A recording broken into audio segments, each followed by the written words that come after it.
Walang tubig sa bahay. Uhaw na ako. Ano ba naman yan? Hirap ng buhay na to. Uy! Pre! Ay! Pre! Saan ka punta? Uwi lang dito sa amin. Iinom lang ako ng tubig. Uwi ka sa inyo? Uy! Pre!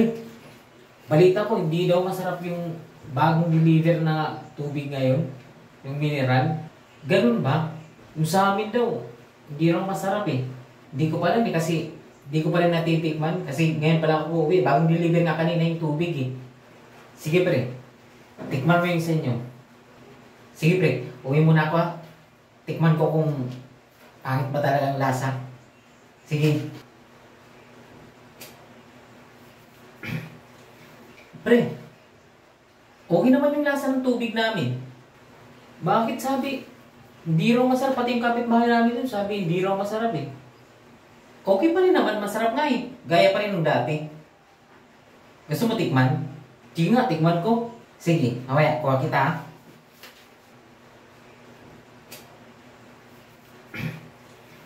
ha. Pre, ito yung isang basong tubig. Tikman mo. Sarap yan. Sige nga, akin na.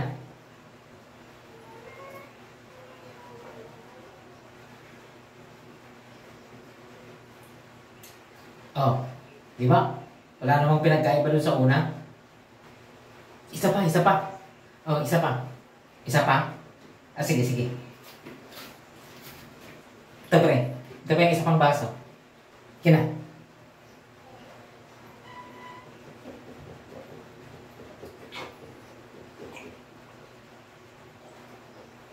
Okay naman yung lasa. Sabi sa'yo eh. Wala namang pinagkaiba. Masarap pa rin naman eh. Manamis-namis pa nga.